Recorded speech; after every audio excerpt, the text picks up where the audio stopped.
Bon matin sur France 3 Bretagne, merci de votre fidélité à notre émission Ensemble c'est mieux.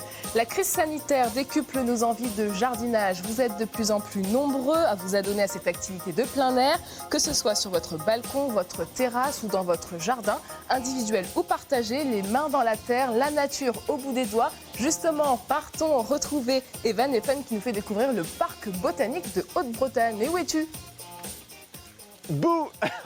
Salut Anne-Fante et bonjour à vous à la maison. Alors comme tu le disais, émission consacrée au jardinage, mais vu que je n'ai pas la main verte, j'ai décidé de vous emmener plutôt ici, au parc botanique de Haute-Fougères, de Haute-Bretagne, c'est au nord-ouest de Fougères, sur la commune du Châtelier.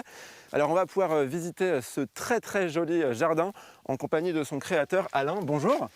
Bonjour Evan. Merci de nous accueillir dans cet endroit magique. C'est un plaisir pour moi, par ce soleil. Oui, en plus on en profite. Alors expliquez-nous, il y a combien de jardins différents ici ? Alors, ici, nous avons 25 jardins thématiques et demain, il y aura 2 parcours de visite. Un parcours pour les jardins du soleil couchant, d'inspiration occidentale, et donc un parcours des jardins du soleil levant, d'inspiration japonaise. Alors ce jardin d'inspiration japonaise, on ira le voir avant la fin de l'émission, mais avant parlons de celui-ci. Expliquez-nous un petit peu l'univers de ce jardin. Alors ici, c'est le jardin de la Source Bleue, et au fond, vous avez la demeure qui date de 1836.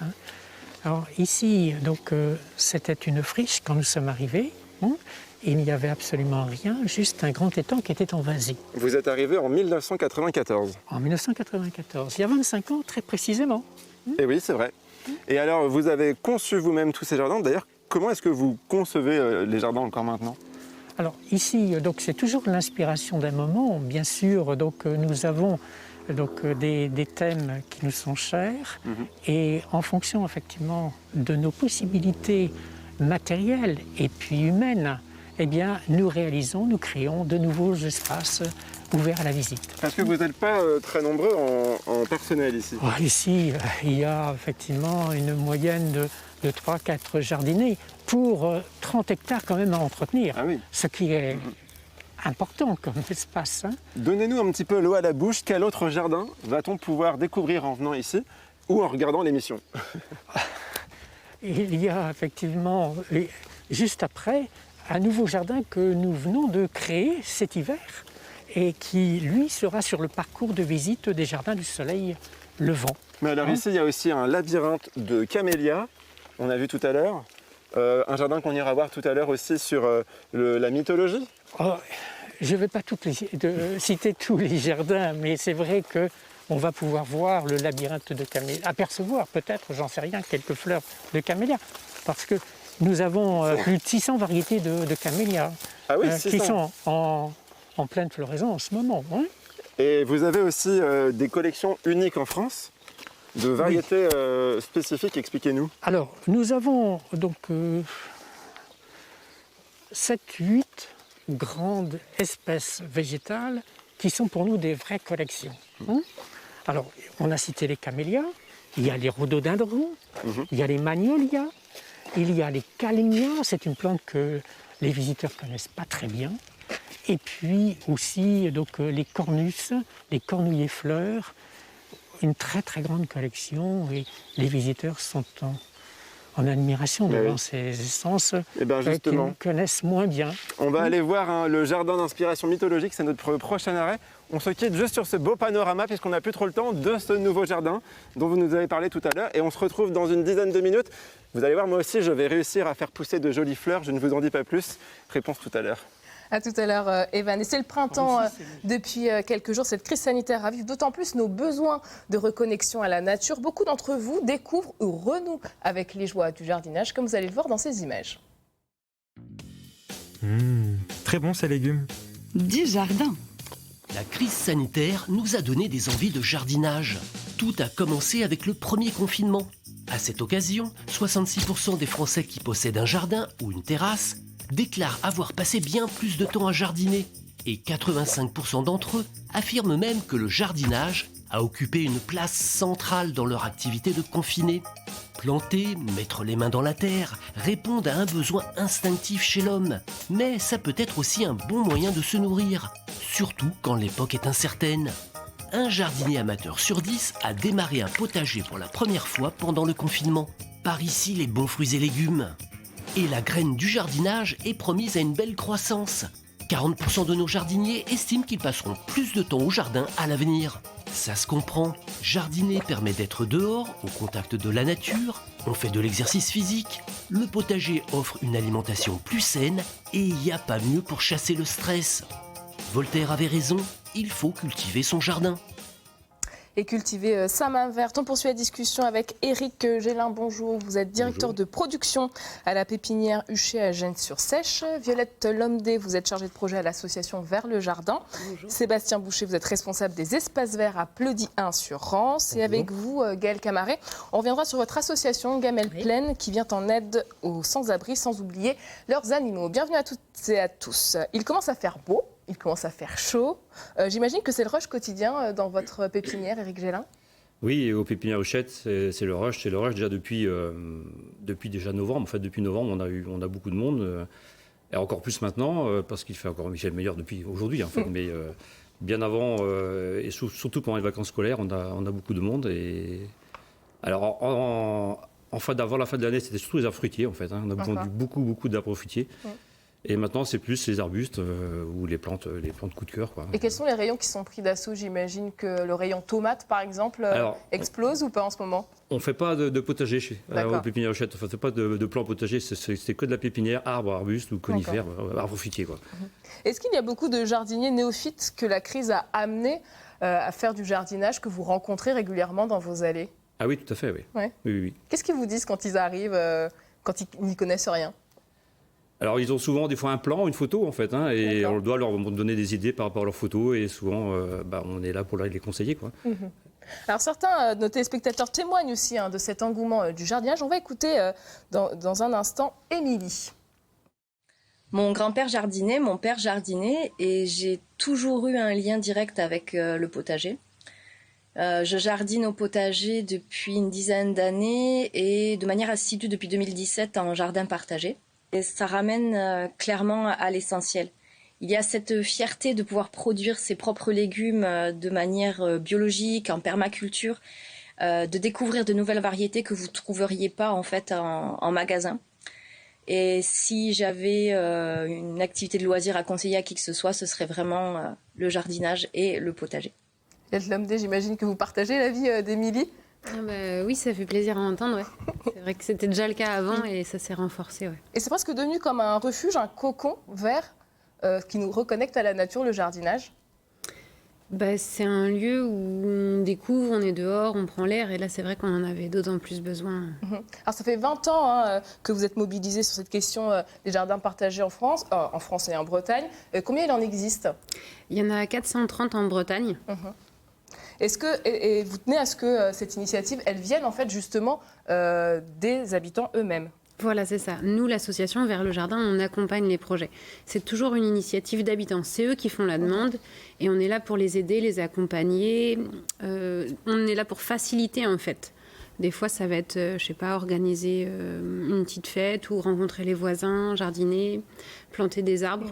C'est vrai qu'on a eu de la chance de planter pas mal de vergers dernièrement. Donc ça évolue aussi beaucoup les pratiques. Et c'est l'effervescence en ce moment dans les jardins partagés. Qu'est-ce qu'on plante? Qu'est-ce qui s'y passe en ce moment? Eh bien, on commence à découvrir le sol, parce que du coup, il faut que ça se réchauffe. Pour les premières plantations, on commence le désherbage. On peut encore un petit peu amener du compost. Et puis, on peut commencer à planter... on peut continuer à planter un peu d'aromatique. On commence les salades. Voilà, c'est le tout début. Les oignons, il y en a qui commencent les patates. Et est-ce que la crise sanitaire, finalement, elle change la donne sur la finalité des jardins partagés? Alors, c'est vrai qu'on a toujours eu dans ces valeurs-là de planter, de faire ensemble. Le faire ensemble, c'était vraiment souvent ce qu'on mettait en avant en premier. Et maintenant, peut-être ça a donné plus de sens et on est devenu plus ambitieux en termes de production. On a plus de fierté, ça dit, on a vraiment besoin de produire, en fait. Voilà. On produisait déjà, mais ça a vraiment mis en valeur la production. C'est des objectifs que certains de vos clients ont, de pouvoir produire eux-mêmes leurs fruits? Bien sûr, oui. Ouais, de Oui, plus de en pouvoir plus. ramasser le fruit, manger leurs fruits, oui, bien Mhm. sûr. Et dans des arbres fruitiers complètement différents. Hein, Qu'est-ce qui plaît le plus en ce moment? En arbre fruitier, le classique, le pommier, le poirier. Après aussi, on a des nouveaux fruits, genre le kaki, plaqueminier, nashi, Mhm. des fruits japonais. Et puis après, tout ce qui est petits fruits, hein, framboises, tout ça, tous les arbres fruitiers en général marchent très bien. Hein. Alors Sébastien Boucher, vous, le jardinage, c'est aussi une passion qui dure depuis plus de 30 ans. Comment vous le voyez, cet engouement autour du jardinage, des jardins partagés L'engouement a évolué déjà depuis 30 ans par rapport à quand j'ai commencé à travailler. On voit les particuliers demander de plus en plus de conseils par rapport à avant, quoi. Nous interroger sur telle ou telle plante, ou quelle est la plante qui est à cet endroit-là, comment elle s'appelle, qu'est-ce qu'elle va devenir, est-ce qu'elle va pousser encore ou autre. Donc ils sont très, très curieux et c'est intéressant pour éviter aussi de faire des erreurs dans son jardin. On en fait tous parce que les plantes ne se développent pas forcément tout le temps comme on veut. Mais demander des conseils, nous, mes collègues et moi, quand on peut pas toujours les renseigner, mais dès qu'on peut, on est fiers et contents de les aider au mieux, quoi, que ce soit pour le recyclage des déchets, de leurs déchets verts, ou des conseils de création de jardin, quoi.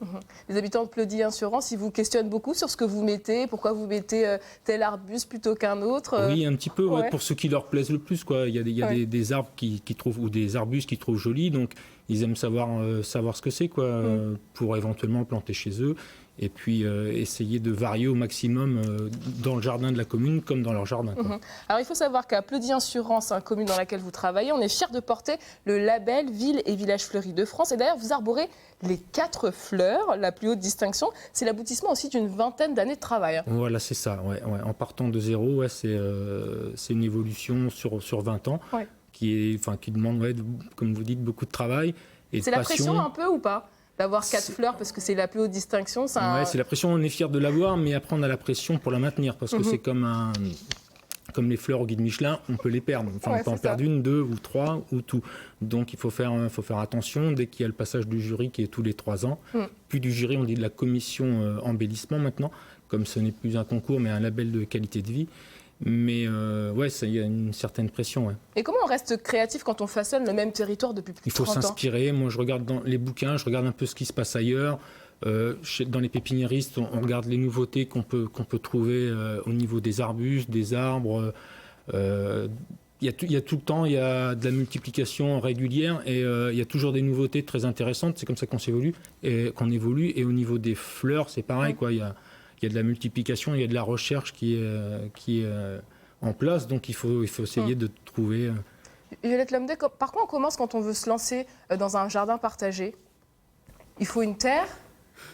Est-ce que c'est facile à trouver? Après, si on n'a pas de terre, on peut très bien jardiner un peu sur le balcon, mais c'est sûr que voilà, il y a besoin de terre, il y a besoin de nourrir le sol. Enfin, nous, les jardins partagés, on va jardiner sur des pelouses, des espaces qu'on appelle des délaissés urbains où il n'y avait rien. Donc, on a un sol qui est très pauvre. Donc si on veut produire que ce soit des aromatiques, des plantes ou même du fleurissement, il faut nourrir son sol. Et on a de la chance parce que nous, on accompagne les sites de compostage partagés en pied d'immeuble. Et donc du coup, on va produire du compost, donc de l'engrais naturel, gratuit qui est sur place. Vos participants, ils sont souvent néophytes ou ils sont fins connaissants, ils ont une appétence pour le jardinage? Ou est-ce que vous avez de tout finalement? Il y a tout et tout le monde. C'est ça qui est génial au jardin.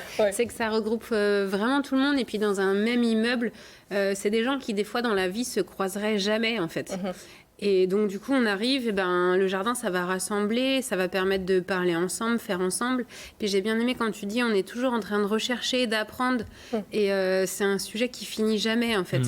On a toujours quelque chose à découvrir, ou une nouvelle plante, ou t'as vu ça. Il y en a tellement qu'on ne peut pas tout connaître. Quoi. Voilà. C'est impressionnant. Et c'est ça qui est magique en fait aussi. On compile quoi, on découvre. Mais quand on n'y connaît rien, juste on teste quoi. Puis même quand on y connaît, en fait, des fois on se trompe. Oui, C'est quoi et ça, il faut l'accepter. que vous ayez fait, Éric Gélin par exemple? En découverte récente au niveau des plantes. Il y a beaucoup de variétés nouvelles, petites variétés qui poussent pas très haut, qui sont en fleurs, genre agapante, qui sont nouvelles, des variétés comme ça qui fleurissent très longtemps. Après, il y a toujours les plantes mères. Il y a aussi beaucoup de demandes pour les plantes assez hautes. D'accord. Se cacher, voilà, pour avoir déjà des pour créer des haies un peu. Voilà, un petit peu plus hautes, avoir des demandes sur des plantes assez fortes. D'accord. Alors ce qui change aussi fondamentalement, c'est cette envie aussi pour ceux qui jardinent de participer à la biodiversité, au respect de l'environnement. On va écouter ce témoignage d'Audrey. Ça fait maintenant une dizaine d'années que j'ai la chance de cultiver un jardin avec une partie potagère et une partie plus d'agrément où je fais pousser des fleurs. Je suis heureuse de me dire qu'à mon échelle, dans mon espace, j'ai des plantes pour les abeilles, j'ai des fleurs pour les papillons.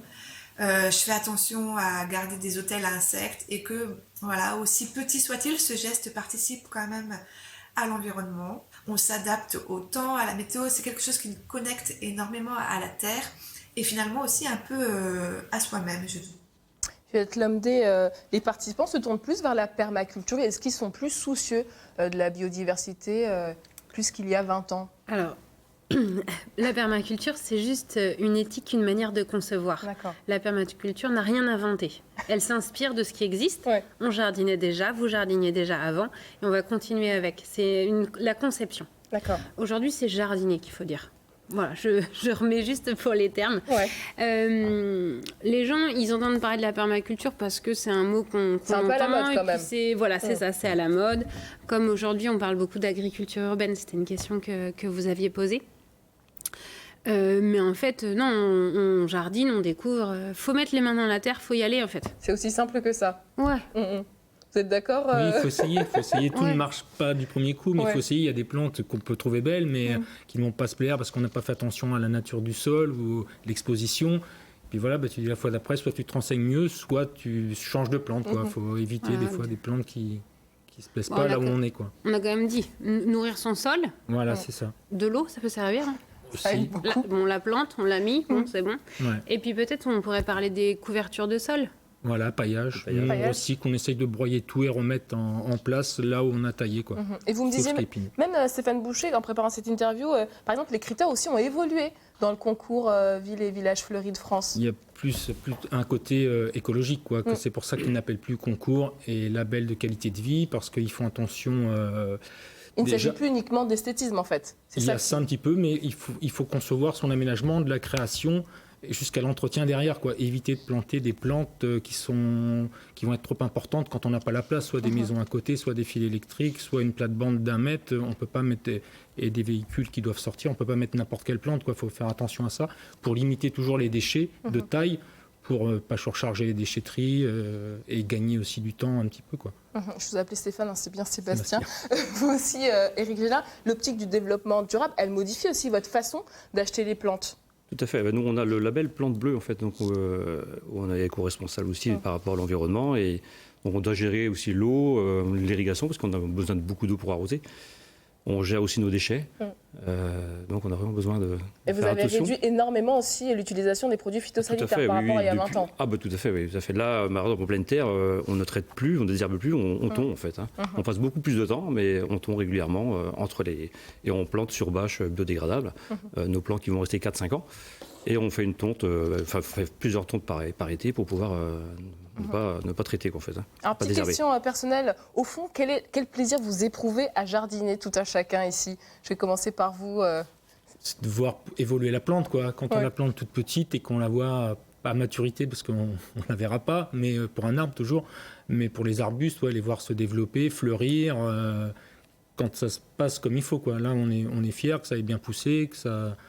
Et puis, voilà, c'est tout. À peu Et en près, 30 ans, aucune lassitude, parce que vous faites ce métier-là Non, parce qu'il y a depuis si longtemps. le fait qu'il faille évoluer. Et puis, après, des fois, on cherche un petit peu, on passe plus de temps parce qu'il faut réfléchir davantage pour savoir quoi mettre au niveau du fleurissement annuel qu'il faut renouveler tous les ans.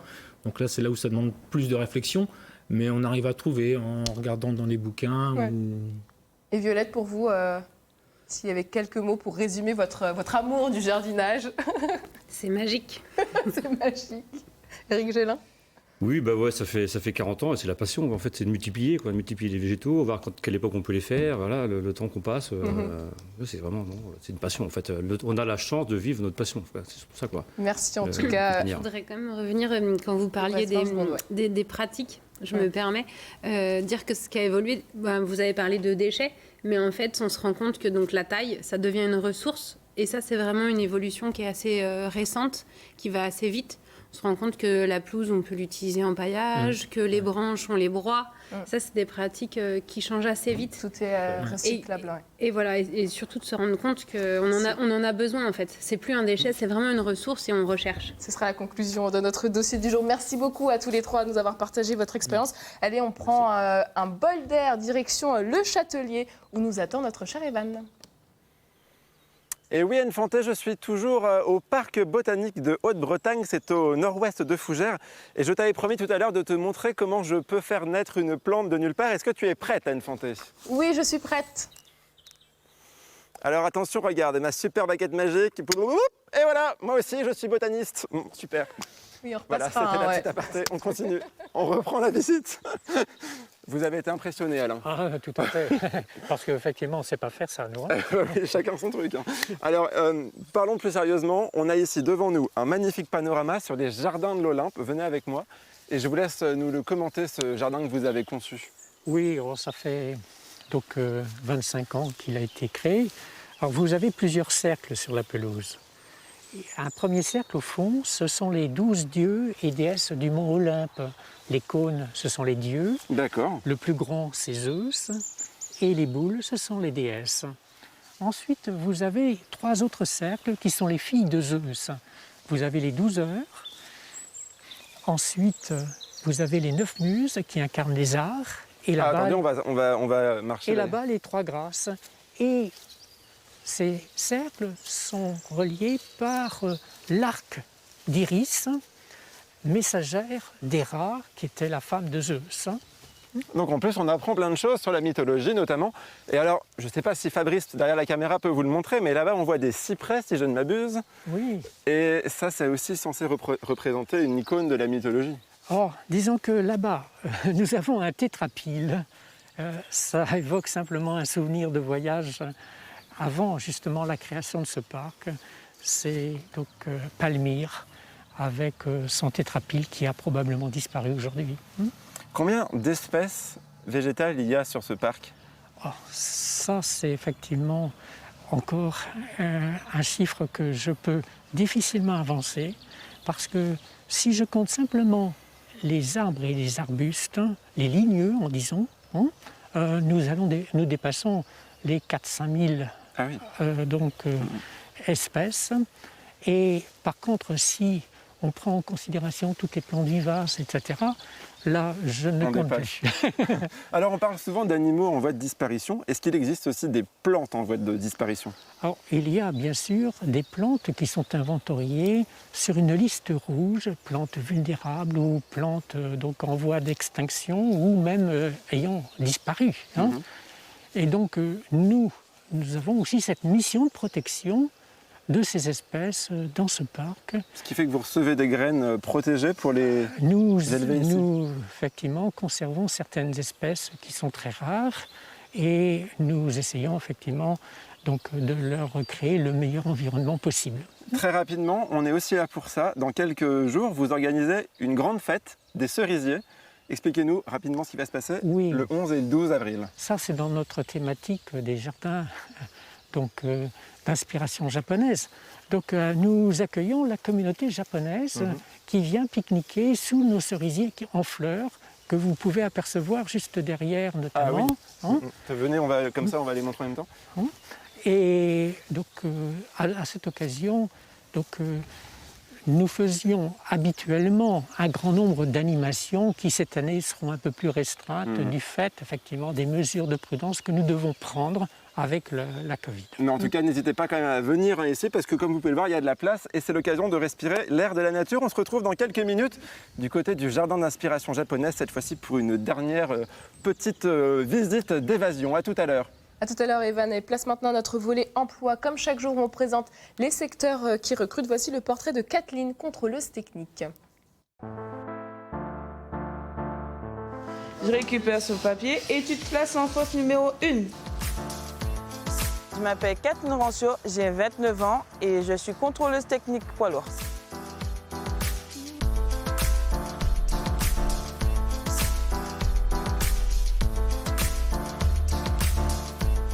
Je regarde si le véhicule il est aux normes, il est conforme, justement pour savoir s'il est autorisé à pouvoir être sur la route. C'est sur deux bases. C'est informatiquement, qui veut dire tout ce qui est administratif, tous les papiers qui sont réglementaires. On fait le tour du véhicule. Tout ce qui est en dessous, on regarde s'il n'y a pas de problèmes mécaniques, des problèmes de pneus, de freins et de direction. Appuie sur les freins. Relâche. Avec le contrôle technique, tout change, les règlements, il y a beaucoup de choses à apprendre. Il n'y a pas que de la mécanique, il y a aussi de l'administratif. Donc il y a une nouvelle loi qui peut sortir, un nouveau protocole qu'on va regarder encore. Au moins, on va toujours se diversifier et toujours connaître beaucoup de choses. À mon signal, je te ferai accélérer, tu restes accéléré jusqu'à temps que je te dise de relâcher. D'accord ? J'étais partie pour faire la gestion, mais je ne me voyais pas rester derrière un bureau. J'aime bouger, manipuler et tout, beaucoup de choses. Je suis une fan d'automobile. Je me suis dit, bon, au lieu que ça reste une passion, ça deviendra mon métier. Tu n'as pas de défaut, tu as juste le déséquilibre qui sera noté. Ils sont surpris que voir que, justement, nous aussi, les femmes, on peut être dans ce genre de domaine-là. Mais pour les filles qui sont un peu réticentes, qui ne savent pas en fait, s'ils veulent se lancer ou pas, je les encourage vraiment à le faire. On se dit, bon, on va se faire marcher dessus. Non, au contraire, je me sens très bien, je me sens à ma place. Il faut être un peu plus nombreuses.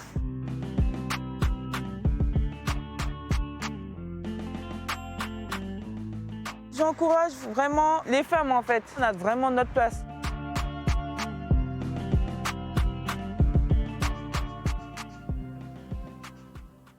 Et quelles sont les perspectives d'emploi en Bretagne? Sylvie Lissilour de Pôle emploi Brest nous a rejoint. Bonjour Sylvie. Bonjour à tous. Quelles sont les grandes missions du contrôleur technique? Aujourd'hui, on le voyait bien dans la vidéo, c'est vrai que la personne va contrôler l'état de santé de la véhicule de manière générale. Ce n'est pas la personne qui fait les réparations, mais elle vérifie tous les points de sécurité, freins, transmission, pollution, etc. C'est elle qui vérifie tout, justement pour vérifier que la voiture ou un autre style de véhicule peut rouler, tout simplement. Et quels sont les diplômes requis pour exercer ce métier? Alors aujourd'hui, on demandera à un contrôleur technique d'avoir un diplôme en mécanique, carrosserie ou électricité. Et ensuite, après, d'aller avoir un agrément préfectoral pour avoir le droit d'exercer ce métier-là. Et quelles sont les autres qualités humaines requises? La rigueur, la minutie et puis un sens assez prononcé des relations humaines aussi parce qu'on est en contact avec pas mal de gens différents, des clients toute la journée et il faut avoir de la pédagogie pour après leur expliquer que leur véhicule n'est pas forcément aux normes, qu'il va falloir faire une contre-visite. Donc il faut être à l'aise avec les gens de manière générale. C'est un secteur pourvoyeur d'emploi en Bretagne? Actuellement, on a vérifié sur le site de Pôle emploi Bretagne. Actuellement, nous avons 23 offres d'emploi disponibles, mais ce sont surtout des candidatures spontanées que les gens font. Donc, ce n'est pas forcément représentatif du marché du travail. Et quels sont les salaires dans la profession, Sylvie? Aujourd'hui, un contrôleur ou une contrôleuse technique peut justement démarrer à 1 700 € brut.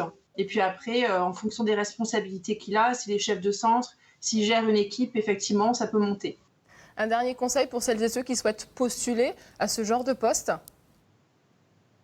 Alors, il faut être curieux parce que c'est vrai que la réglementation change beaucoup à ce sujet et il faut se renseigner directement sur la bonne boîte, le site de Pôle emploi, et également sur les sites des contrôleurs techniques officiels, DECRA, Norisco, etc., qui ont leurs propres écoles.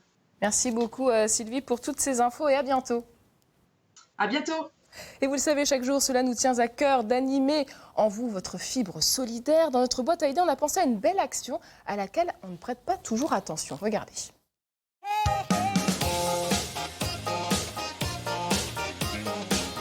T'as vu? Son chien est blessé. Faut qu'on trouve un moyen de les aider. Pour beaucoup de personnes sans domicile fixe ou dans la précarité, l'animal de compagnie est souvent le seul lien social, voire tient lieu de famille. Il occupe une place centrale dans leur vie. Certains préfèrent se priver pour les nourrir ou les soigner. Les bénévoles de Gamelle Plaine, une fédération d'associations régionales et départementales, se mobilisent en leur faveur. Leur action, nourrir les animaux et dialoguer avec leur maître lors de maraudes. Permettre un accès gratuit aux soins vétérinaires ou encore accueillir les animaux lors de l'hospitalisation des maîtres. Damien, 26 ans, doctorant en sciences de gestion, s'est engagé dans l'association depuis 3 ans. J'ai découvert l'association totalement par hasard, via une amie qui a mené une action ponctuelle avec eux. De là, je me suis tout de suite reconnu dans les valeurs humaines de l'association. Aider l'homme par l'animal, ça m'a tout de suite parlé. Donc on a décidé à 3 d'ouvrir une antenne. Et de là, jour après jour, maraude après maraude, on n'est pas simplement des distributeurs de croquettes, de jouets ou de céleri. On est bien là pour renouer du lien, renouer le dialogue avec des personnes dans le besoin. Et via l'animal, on amorce plus facilement les choses.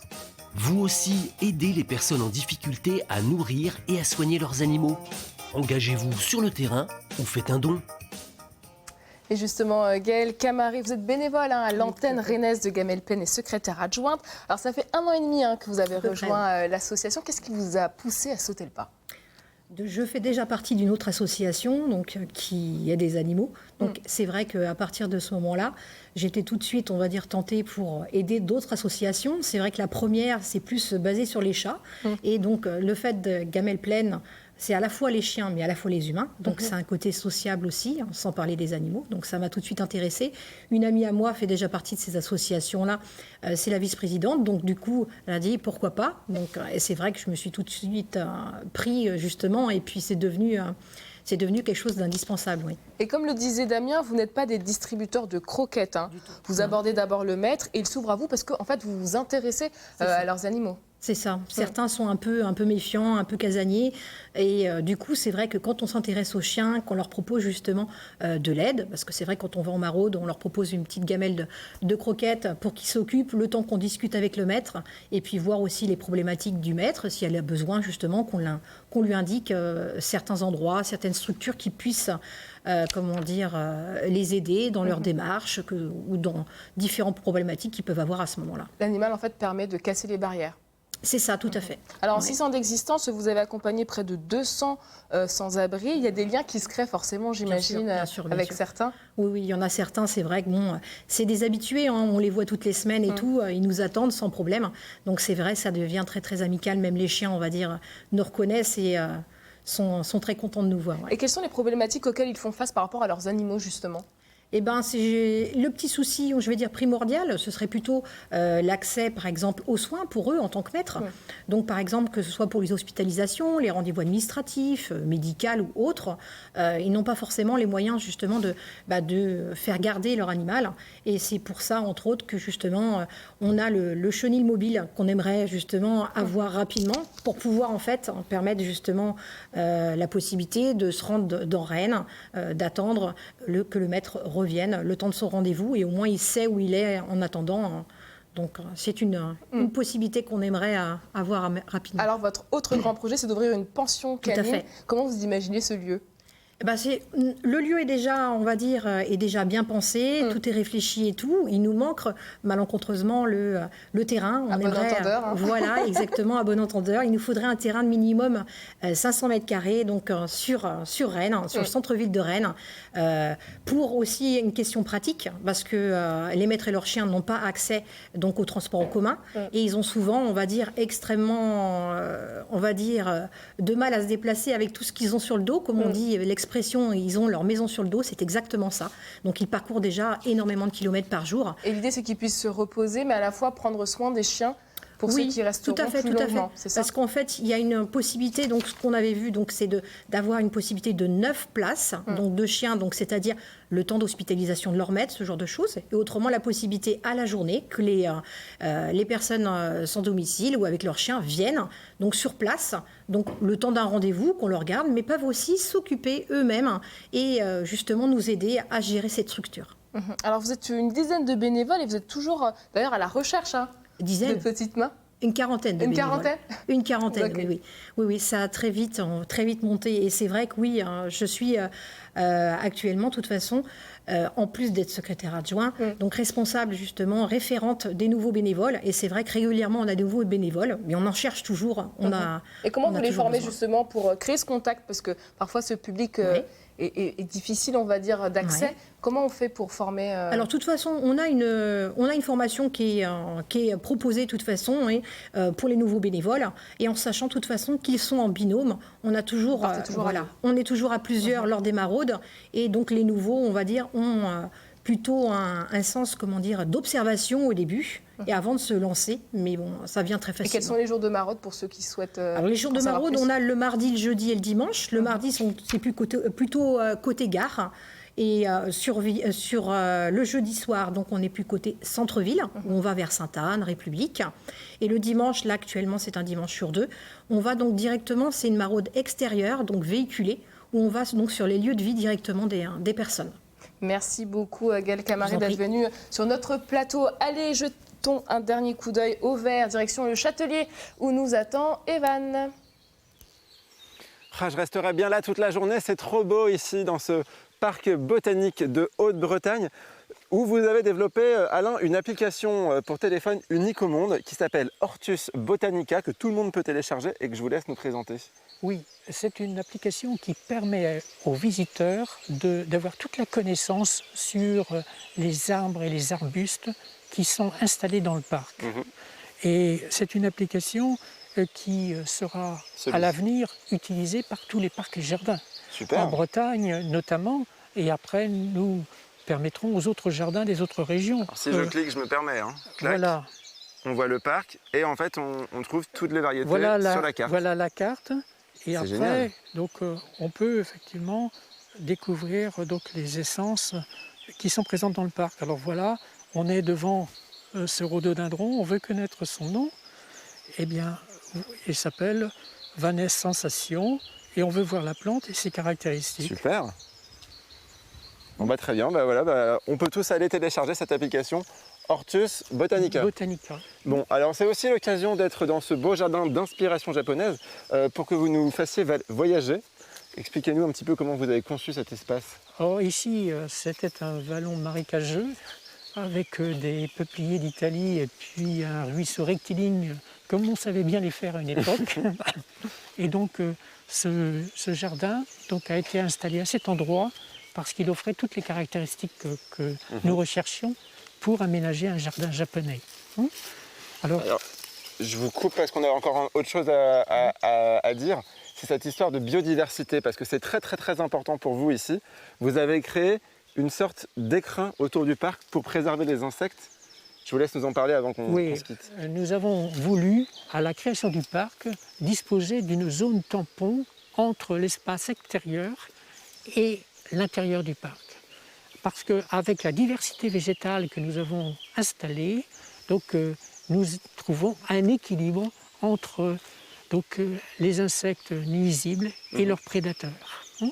Et c'est ainsi que les visiteurs sont toujours étonnés de ne pas voir de pucerons sur nos rosiers, parce que justement, il y a aussi les prédateurs. Vous me disiez que depuis 1994, depuis que vous avez créé le parc, vous n'avez jamais utilisé d'engrais ni d'insecticides. Aucun engrais minéral et aucun insecticide et pas de fongicide non plus. Donc c'est un équilibre naturel que nous recherchons pour pouvoir avoir ces végétaux qui n'ont quasiment pas de problèmes phytosanitaires. En tout cas, n'hésitez pas à venir ici au parc botanique de Haute-Bretagne. Il y a 25 jardins à découvrir, ils sont tous plus magnifiques les uns des autres. Le parc est ouvert tous les jours à partir de maintenant. Voilà, on vous attend et on t'attend même Enfanté pour le pique-nique. Tu viens, par contre tu ramènes tout. Nous on n'a rien, on profite. Alors le pique-nique du 11 Oui, mais j'ai une émission à finir. Merci Evan. À demain. Ah pardon. Et alors, à demain. Merci à tous nos invités d'avoir été avec nous. Demain, au programme d'Ensemble c'est mieux, on reviendra sur les meilleurs ouvriers de France, une signature de qualité. En attendant, je vous souhaite une très belle journée ensoleillée sur France 3 Bretagne. Hey, hey.